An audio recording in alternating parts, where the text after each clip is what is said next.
ہم کیوں لوگوں کی عزتوں سے کھیل رہے ہیں، ظلم کر رہے ہیں؟ ہمارے اندر اتنی سختی کیوں آ گئی ہے؟ جبر و بربریت کیوں آ گئی؟ ہم دہشت گردی کی راہ پہ کیوں چل پڑے؟ ہماری طبیعتوں کی نرمی کہاں گئی؟ ہماری انسانیت میں جو اللہ نے شفقت و نرمی رکھی تھی، رقت رکھی تھی، وہ کہاں گئی؟ ہمارے اندر مزاج کی رحمت و شفقت کہاں گئی؟ ہمارے اندر مزاج میں رحمت و بخشش کہاں گئی؟ مغفرت کا عنصر کہاں گیا؟ سہولت اور آسانی کا عنصر کہاں گیا؟ رب کائنات تو اپنے بندوں پر یہ ساری کرم نوازیاں کر کے چاہتا ہے کہ تم بھی اپنے آئینہ سیرت میں میری ان خوبیوں کا عکس پیدا کر لو، میری ان صفات کا عکس پیدا کر لو، اور میرا مظہر بن جاؤ میرے اخلاق کا، میرے عفو درگزر کا، میرے کرم کا، میرے لطف و عنایت کا، میری رحمت و شفقت کا تم آئینہ دار بن جاؤ، عکاس بن جاؤ، مظہر بن جاؤ، نمونہ بن جاؤ۔ تخلقوا باخلاق اللہ، میرے جو اخلاق و صفات ہیں ان کے ساتھ متخلق ہو جاؤ، متصف ہو جاؤ، میرے رنگ میں رنگے جاؤ۔ صبغۃ اللہ ومن احسن من اللہ صبغہ، اللہ سے بہتر کس کا رنگ ہے؟ کس کی صفات کا رنگ ہے؟ اللہ کی صفات کے رنگ سے۔ لوگو تم اللہ کی صفات کے رنگ میں رنگے جاؤ، وہ تو چاہتا ہے یہ، ہم اس کے برعکس چل رہے ہیں۔ پھر اللہ تبارک و تعالیٰ نے ارشاد فرمایا کہ وہ حکم دیتا ہے ملائکہ کو، اگر کوئی شخص شام کے وقت گناہ کرے تو ملائکہ کو حکم دیتا ہے کہ ساری رات گزر جانے دو، انتظار کرو صبح کی، اس کا گناہ ابھی نہ لکھنا، اس نے گناہ کر لیا ہے، لکھا ہی جائے گا، قلم بھی تمہارے ہاتھ میں ہے اور نامہ اعمال بھی تمہارے پاس ہے، کون سی جلدی ہے؟ میرے بندے سے غلطی ہو گئی ہے، میرے بندے سے گناہ ہو گیا ہے، میرے بندے سے لغزش ہو گئی ہے، میرے بندے سے خطا ہو گئی ہے، تھوڑی دیر رک جاؤ، یہ رات گزر لینے دو، صبح تک انتظار کرو، نہ لکھو، شاید میرا بندہ توبہ کر لے۔ آپ اندازہ کریں، وہ اس کے نامہ اعمال میں گناہ لکھنے کو بھی مؤخر کرنے کی بات کرتا ہے، ملائکہ کو حکم دیتا ہے، اور پھر فرماتا ہے اگر دن کو گناہ کرے تو شام تک انتظار کر لو، شاید توبہ کر لے، اور اگر صبح گناہ کر لے، شام تک توبہ کر لے تو گناہ مٹا دیا جاتا ہے، یا لکھا نہیں جاتا، یا لکھا ہو، ڈیپینڈ کرتا ہے مختلف گناہوں پر، لکھا ہو تو مٹا دیا جاتا ہے۔ شام کو گناہ کرے، صبح توبہ کر لے تو یا لکھا نہیں گیا، لکھا گیا تو صبح مٹا دیا گیا۔ اللہ رب العزت چاہتا ہے کہ میرے بندے تو توبہ میں جلدی کر، میں تیرے گناہ کی لکھائی کو مؤخر کروائے بیٹھا ہوں تاکہ جلد از جلد توبہ کرے اور ختم ہو جائے۔ وہ ارشاد فرماتا ہے اللہ تبارک و تعالیٰ کو، لا تکتبوا الاساءۃ من المسیء لعلہ یتوب بلا خلاف، شاید توبہ کر لے، ذرا انتظار کرو، اس کا گناہ نہ لکھو، اور اگر نیکی کر لے تو کہتا ہے ابھی لکھو اس کی نیکی کو، اس کے عمل صالح کو فوری لکھ ڈالو۔ تو اللہ تبارک و تعالیٰ، تو حدیث پاک میں آتا ہے صحیح مسلم میں، حضرت ابو موسیٰ اشعری رضی اللہ تعالیٰ عنہ فرماتے ہیں اس مضمون کو جو میں نے بیان کیا، کتاب التوبہ صحیح مسلم میں، باب قبول التوبہ من الذنوب، آقا علیہ السلام نے فرمایا ان اللہ عز وجل یبسط یدہ باللیل لیتوب مسیء النہار ویبسط یدہ بالنہار لیتوب مسیء اللیل حتی تطلع الشمس من مغربها۔ ارشاد فرمایا آقا علیہ السلام نے کہ اللہ تعالیٰ رات کو اپنے دونوں ہاتھ پھیلا دیتا ہے، دونوں ہاتھ یعنی یہ اس کی شایان شان ہے، دونوں ہاتھ سے مراد دست کرم، اپنی دست شفقت، اپنا دست عنایت، دست بخشش، دست مغفرت آگے پھیلا دیتا ہے، بڑھا دیتا ہے، یعنی پکارتا ہے بندے کو اور کہتا ہے شاید شام دن کے وقت گناہ کرنے والا رات پڑھنے سے پہلے توبہ کر لے اور میں معاف کر دوں۔ جب دن ہوتا ہے تو اپنے دونوں ہاتھ یعنی دونوں ہاتھ رحمت کے ہاتھ، شفقت کے ہاتھ، بخشش کے ہاتھ، مغفرت کے ہاتھ پھیلا دیتا ہے، چادر مغفرت پھیلا دیتا ہے کہ شاید رات کا گناہ کرنے والا، دن کو گناہ کرنے والا شام تک، یا رات کا گناہ کرنے والا صبح دن تک توبہ کر لے، میں معاف کر دوں۔ حتیٰ تطلع الشمس من مغربها، حتیٰ کہ یہ عمل جاری رہتا ہے اس دن تک جس دن کی صبح سورج بجائے مشرق سے مغرب سے طلوع ہوگا، یعنی قیامت کے دن کے آغاز ہونے تک اللہ رب العزت صبح اور شام کے گناہوں کو ساتھ ہی ساتھ بخشنے کا، توبہ کے ساتھ بخشنے کے عمل کو جاری رکھتا ہے۔ تو ہمیں احادیث میں مظاہر ملتے ہیں کہ اللہ رب العزت نے اپنی رحمت کو کائنات کی ہر شے پر وسیع کر رکھا ہے، حتیٰ کہ اللہ نے اپنی رحمت کو اپنے غضب پر بھی وسیع کر دیا ہے۔ اللہ رب العزت کا غضب، اس کو غصہ آتا ہے، وہ جلال میں آتا ہے، ناراض ہوتا ہے، اس نے اپنی ناراضگی پر بھی اپنی رحمت کو حاوی کر رکھا ہے۔ عن ابی ہریرہ رضی اللہ تعالیٰ عنہ، آپ روایت کرتے ہیں سمعت رسول اللہ صلی اللہ علیہ وآلہ وسلم یقول لما قضى اللہ الخلق کاتب عنده فوق عرشہ ان رحمتی سبقت غضبی۔ ارشاد فرمایا آقا علیہ الصلوۃ والسلام نے کہ اللہ تعالیٰ نے جب مخلوق کو پیدا کیا، عالم خلق کو، اس کائنات کی تخلیق فرمائی، تو کاتب عنده فوق عرشہ، تو جب کائنات کی تخلیق کی، مخلوق کو پیدا کیا، تو اللہ رب العزت نے اپنے عرش پر یہ بات اپنے قلم اور لوح قلم کا جو اس کا مرتبہ علم الہی ہے، اس کا لکھنا اس کی شان کے لائق، اس کے قلم کے ساتھ اس کے لوح پہ لکھنا اس کی شان کے لائق ہے، تو عرش پر اس نے اپنے ساتھ اپنے پاس یہ بات لکھ دی، یعنی اس کو مقدر بنا دیا، اس کائنات کے لیے اسے اپنا قانون الہی اور قانون قدرت بنا دیا، اٹل قانون بنا دیا، لکھ دیا کیا؟ ان رحمتی سبقت غضبی، کہ بے شک میری رحمت میرے غضب پر چھا گئی، میری رحمت میرے غضب میری ناراضگی پر حاوی ہو گئی، میری رحمت میری ناراضگی اور میرے غضب پر محیط ہو گئی، اس پر بھی وسیع ہو گئی۔ قرآن مجید میں فرمایا تھا رحمتی واسعت کل شیء، میری رحمت ہر شے پر وسیع ہو گئی، سایہ فگن ہو گئی۔ اس میں آقا علیہ السلام فرماتے ہیں کہ اللہ تعالیٰ نے لکھ دیا اپنی شان علم کے ساتھ لوح محفوظ پر کہ بے شک میری رحمت میرے غضب اور ناراضگی پر سبقت لے گئی، اس پر سبقت لے گئی، چھا گئی، آگے بڑھ گئی۔ اس لیے اس نے حضور صلی اللہ علیہ وآلہ وسلم کو بھی چونکہ غضب پر رحمت سبقت لے گئی، اس لیے جب آقا علیہ السلام کو اپنے محبوب نبی کو بھیجا تو حضور کو بھی سراپا رحمت بنا کر بھیجا۔ وما ارسلناک الا رحمتا للعالمین، آقا علیہ السلام کی حیات طیبہ میں بھی رحمت ہر شے پہ سبقت لے گئی، ساری کائناتوں اور سارے جہانوں کے لیے سراسر رحمت بنا دی۔ اب اللہ تبارک و تعالی ایک اور مقام پہ اللہ تبارک و تعالیٰ کے اس عمل کو آقا علیہ السلام نے بیان کیا حدیث پاک میں، اور حدیث متفق علیہ ہے، پھر صحیح بخاری کی کتاب التوحید میں آئی ہے اور صحیح مسلم میں کتاب الصلاۃ المسافرین میں آئی ہے، باب الترغیب فی الدعاء والذکر فی آخر اللیل۔ ابو ہریرہ رضی اللہ تعالیٰ عنہ روایت کرتے ہیں کہ آقا علیہ السلام نے فرمایا ینزل ربنا تبارک و تعالی کل لیلۃ الی السماء الدنیا، یہ وہ حدیث جس کے ابتدائی الفاظ ہیں کہ اللہ رب العزت ہمارا رب جل مجدہ ہر رات آسمان دنیا پہ اترتا ہے، اپنی شان کے لائق اس کا نزول ہوتا ہے۔ کس وقت؟ جب رات کی آخری تہائی گھڑیاں، آخری تہائی حصہ باقی رہ جاتا ہے،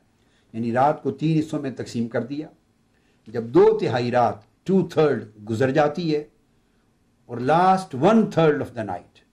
آخری تہائی حصہ رات کا جب باقی رہ جاتا ہے، تو اس وقت وہ آسمان دنیا پہ نزول اجلال فرماتا ہے، نزول رحمت فرماتا ہے، اپنی شان کے لائق قریب آتا ہے، اور وہاں آ کر وہ آواز دیتا ہے،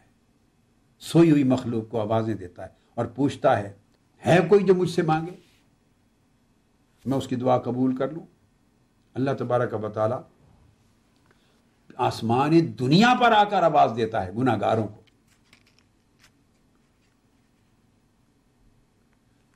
آسمان دنیا پر خود آواز دیتا ہے آ کر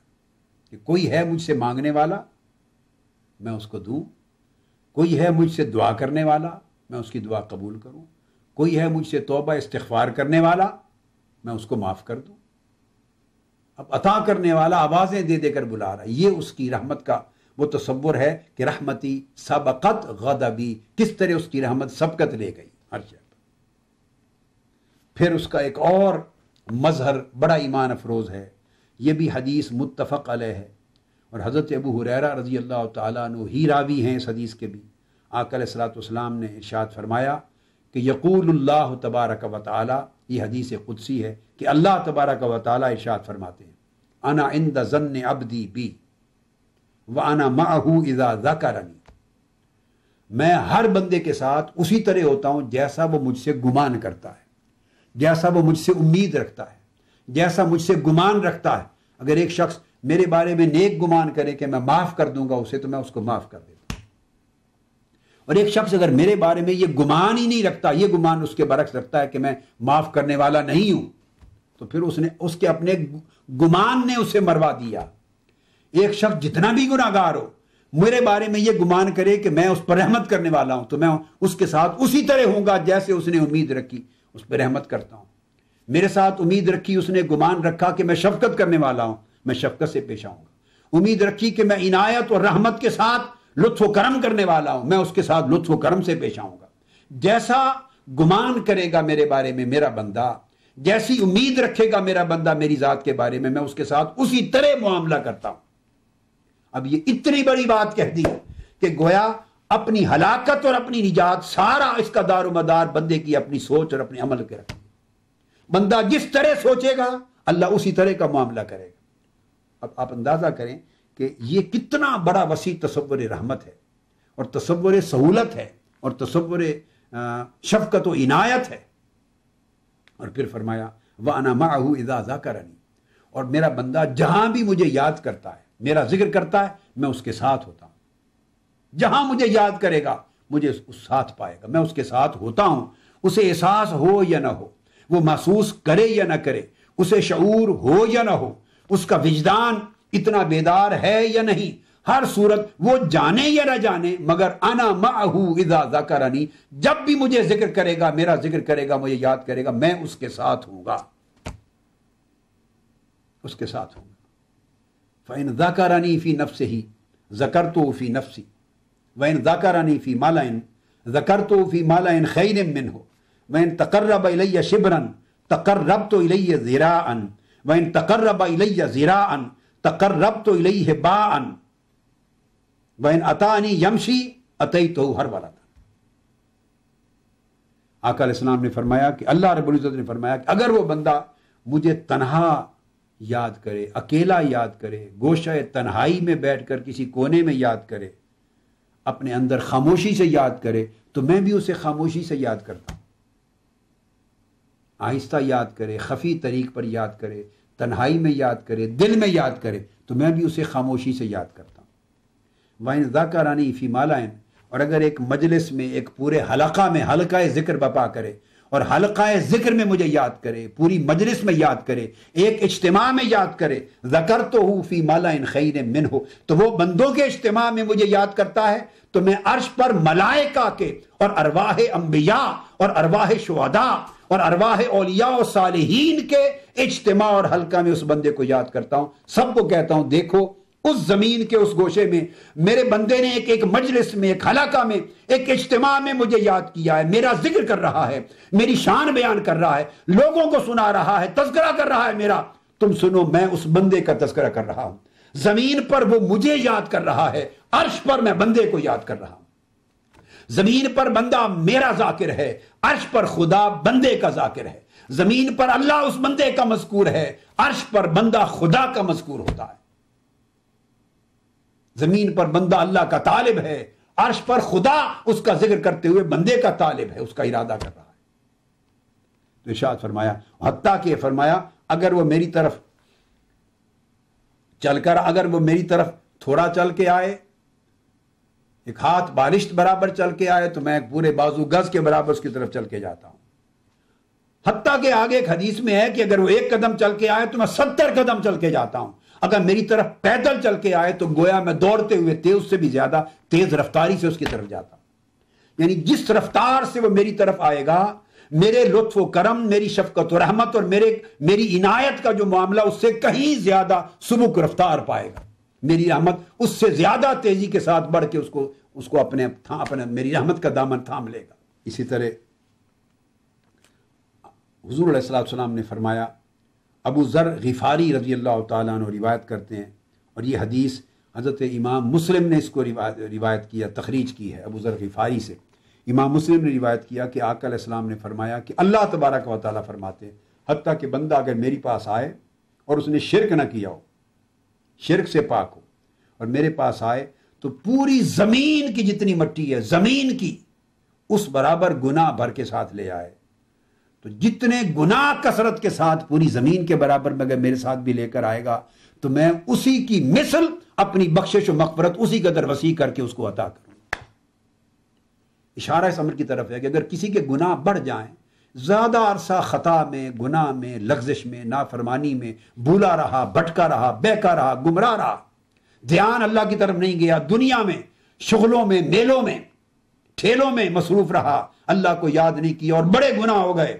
سمندروں جتنے، زمین کی خاک جتنے، ذرات جتنے بھی گناہ ہو گئے. اللہ رب العزت فرماتے ہیں کہ میرے بندے اتنی کثرت گناہ کے باوجود بھی مایوس نہ ہونا، یہ سمجھ نہ لینا کہ میں اتنے گناہ کر چکا ہوں کہ اب میری بخشش کی تو کوئی صورت نہیں رہی ہوگی. اپنی گناہوں کی کثرت دیکھ کر یہ خیال نہ کرنا کہ اب تو میں نہیں بخشا جاؤں گا. فرمایا تیرے گناہ جتنے کثرت کے ساتھ ہوں، جتنے بھی بڑھ گئے ہوں، کیا وہ میری رحمت سے بھی بڑھ گئے ہیں، میری بخشش و مغفرت سے بھی بڑھ گئے ہیں، میرے جود و سخا سے بھی بڑھ گئے ہیں، اور میرے کرم و عطا سے بھی بڑھ گئے؟ نہیں، میں اس کو بھی بخش دوں گا. اتنی کثرت کے ساتھ گناہ ہوں گے تب بھی بخش دوں گا. حتیٰ کہ اللہ رب العزت نے قانون بنایا اپنی بخشش و مغفرت کا، اور فرمایا کہ یہ جو زمین پہ تم رحمت دیکھتے ہو، ماں کی مامتاؤں میں جو رحمت ہے، باپ کی شفقت میں رحمت ہے، بھائی بہن کی محبت میں رحمت ہے، دوستوں میں رحمت ہے، احباب میں رحمت ہے، جانوروں کی اپنی اولادوں کے ساتھ رحمت ہے، پرندوں کی اپنے بچوں کے ساتھ رحمت ہے. یہ ساری مخلوق میں جتنے خلائق ہیں، حیوانات ہیں، انس ہیں، جن ہیں، چرند ہیں، پرند ہیں، جتنی مخلوق ہے، ان کے اندر جس جس شکل میں بھی رحمت اور شفقت کے مظاہر دیکھتے ہو، جس جس شکل میں بھی رحمت اور نرمی اور لطف و کرم کے مختلف نمونے دیکھتے ہو، فرمایا یہ ساری کائنات میں ابتدا سے لے کر قیامت کے دن تک جتنا پورا وسیع زمانہ ہے کائنات کا، اس کے وجود کا، اس میں بکھری ہوئی رحمت اور شفقت اور عنایت کے جتنے مظاہر ہیں، سن لو یہ ساری کی ساری رحمت جو تمہیں مختلف شکلوں میں نظر آتی ہے، یہ میری رحمت کے 100 حصوں میں سے صرف ایک حصہ ہے جو میں نے دنیا میں اتارا ہے. اس نے ہمیں سمجھانے کے لیے فرمایا تم یوں سمجھو کہ میں نے اپنی رحمت کے 100 حصے کیے، اور یہ رحمت ابتدائے کائنات سے انتہائے کائنات تک، اختتام کائنات تک، اس پوری مخلوقات میں جتنی رحمتوں، شفقتوں اور محبتوں کے مظاہر ایک دوسرے کے ساتھ دیکھتے ہو، یہ سارے مظاہر میری ایک گناہ رحمت کا نتیجہ ہے. 100 حصہ ہائے رحمت میں سے میرے ایک حصہ رحمت کا یہ مظہر ہے ساری کائنات. تو اللہ رب العزت فرماتے ہیں، یہ بھی حدیث قدسی ہے، 99 حصے اللہ تعالیٰ نے قیامت کے دن کے لیے محفوظ کر دیے ہیں. وہ 99 حصے قیامت کے دن اپنے بندوں کی بخشش و مغفرت کے لیے استعمال فرمائے. تو آپ اندازہ کریں کہ ساری کائنات میں جو رحمت نظر آ رہی ہے، جو شفقت و محبت کے مظاہر دکھائی دے رہے ہیں، یہ اگر اللہ کی رحمت کے ایک حصے کا نتیجہ اور ثمر ہیں تو اس کے مقابلے میں 99 گنا رحمت کا ظہور قیامت کے دن ہوگا. اس دن اللہ کی رحمت کے جوش کا عالم کیا ہوگا، اس کی بخشش و مغفرت کے جوش کا عالم کیا ہوگا. اور وہ اس کی رحمت و بخشش بصورت شفاعت ہوگی. آقا علیہ السلام شفاعت فرما رہے ہوں گے اور اللہ تبارک و تعالیٰ پوچھیں گے میرے محبوب اب راضی؟ بخشش ہوتی جائے گی حضور کی شفاعت سے، بخشش ہوتی جائے گی شفاعت محمدی سے، بخشش ہوتی جائے گی شفاعت محمدی سے. کہ آقا علیہ السلام نے فرمایا اللہ پاک مجھ سے بار بار پوچھیں گے محبوب اب راضی ہو، اب راضی ہو، اب راضی ہو. فرمایا خدا کی قسم جب میں اپنی ساری امت کی بخشش کی ضمانت نہ لے لوں اور بخشوا نہ لوں، اس وقت تک میں یہ نہیں کہوں گا کہ نام ردی تو میں راضی ہو گیا. یہ اللہ کے 99 حصہ ہائے رحمت کے ظہور کی شکل ہوگی شفاعت محمدی میں، شفاعت انبیاء کی صورت میں، شفاعت اولیاء کی صورت میں، شفاعت قرآن کی صورت میں، شفاعت ملائکہ کی صورت میں، شفاعت شہداء کی صورت میں، شفاعت معصوم بچوں کی شفاعت کی صورت میں، ماہ رمضان کی شفاعت کی صورت میں. حتیٰ کہ اگر کسی نے تڑپتے ہوئے مرتے ہوئے پیاسے کتے کو، تڑپتے ہوئے مرتی ہوئی پیاسی بلی کو بھی پانی پلا کر اس کی زندگی بچا لی تھی اور وہ خود گناہگار تھا، تو وہ پانی پلانے کا عمل جو کتے اور بلی کی جان بچا گیا، اس کے باعث بھی اس شخص کے لیے بخشش لکھ دی جائے گی اور وہ معاف کر دیا جائے گا. یہاں تک اللہ کی رحمت کے 99 حصے اللہ کے بندوں کو دامنگیر ہوں گے. اس نے 99 جز رحمت کے اپنے پاس روک لیے ہیں، محفوظ کر کے رکھ لیے ہیں. وَأَنزَلَ فِي الْأَرْضِ جُزْءًا وَاحِدًا، اور زمین پر ساری کائنات کے لیے صرف ایک جز اتارا ہے. فَمِنْ ذَلِكَ الْجُزْءِ تَتَرَاحَمُ الْخَلَائِقُ، وہ جو ایک جز ہے رحمت کا، اس کے نتیجے میں دیکھتے ہو کہ ساری مخلوقات ایک دوسرے پہ جو رحم کرتی ہے، حتیٰ ترفع الدابۃ حافرھا عن ولدھا، حتیٰ کہ جانور جو لوگ اپنے بچوں کے بوجھ اتارتے، ان کو کھانا کھلاتے، ان کو اٹھاتے، اپنے اوپر کندھوں پر اپنی رکھ کے چلتے ہیں، چھاتی سے دودھ پلاتے ہیں، شفقت کرتے ہیں، رحمت کرتے ہیں، تکلیفوں سے ان کو بچاتے ہیں، اور ان کو رزق لا کے دیتے ہیں، اور چرند پرند ایسا کرتے ہیں، چونچوں سے اپنے ان کے منہ میں دانہ ڈالتے ہیں، خوراک ڈالتے ہیں، حتیٰ کہ جانوروں اور پرندوں کو بھی دیکھتے ہو انسانوں کے علاوہ، تو یہ بھی ساری شفقتیں اور رحمتیں اور مامتائیں اللہ کے اس ایک حصہ رحمت کا پرتو ہیں۔ اور 99 حصے جو رحمت کے، وہ اللہ تبارک و تعالیٰ ان کا ظہور تام قیامت کا دن کرے گا، قیامت کے دن کرے گا۔ اسی طرح صحیح مسلم میں اور الفاظ آئے، اللہ آقا علیہ السلام نے فرمایا ان للہ مئۃ رحمت، بے شک اللہ تعالیٰ کے 9 اجزاء ہیں رحمت کے، انزل منہا رحمتا واحدہ، اللہ تعالیٰ نے اس میں سے ایک حصہ رحمت کا نازل فرمایا، بین الجن والانس والبہائم والحوام فبہا یتعاطفون وبہا یتراحمون، اللہ تبارک و تعالیٰ نے ایک حصہ رحمت اتارا ہے، وہی جنات کو بھی ملا ہے، وہی انس کو بھی ملا ہے، وہی بہائم کو بھی ملا ہے، وہی کل جانوروں اور چرند اور پرند کو بھی ملا ہے، اس ایک حصہ رحمت کی وجہ سے ایک دوسرے کے ساتھ معاطفت کرتے ہیں، ایک دوسرے کا تعاطف کرتے ہیں، رحمت کرتے ہیں، لطف کرتے ہیں، رحم کرتے ہیں، شفقت کرتے ہیں، ایک دوسرے کو پالتے ہیں، محبت کرتے ہیں۔ اور وَأَخَّرَ اللَّهُ 99 رحمتاً، اللہ تعالیٰ نے 99 حصے رحمت کے مؤخر کر دیے، محفوظ کر کے رکھ لیے، یرحم بہا عبادہ یوم القیامہ، ان 99 حصہ رحمت کے ذریعے قیامت کے دن اپنے بندوں پہ رحم فرمائے گا۔ یہ اللہ رب العزت کا بیان ہے، اور یہ تصور ہے رحمت و شفقت کا اسلام میں، اور اللہ تبارک و تعالیٰ کی ذات میں، اور آقا علیہ السلام کی ذات میں، اور دین کی تعلیمات میں، اور دنیا اور آخرت میں اللہ رب العزت کے معاملے میں یہ رحمت اور شفقت کا ظہور ہے۔ سو اللہ رب العزت چاہتا ہے کہ جس طرح میں معاملہ تمہارے ساتھ اس قدر رحمت و شفقت کا فرما رہا ہوں، تو میں امید کرتا ہوں کہ میرے بندے اپنے آئینہ سیرت میں، آئینہ کردار میں، آئینہ شخصیت میں اسی طرح رحمت و شفقت کے پیکر بن جائیں دوسری مخلوق کے لیے، اور نرمی اور سہولت اور لطف و کرم کا آئینہ دار بن جائیں۔ آج کی گفتگو یہاں پہ ختم کرتے ہیں، انشاءاللہ تعالی یہ مضمون ہماری اگلی نشستوں میں پھر جاری رہے گا۔ وما علینا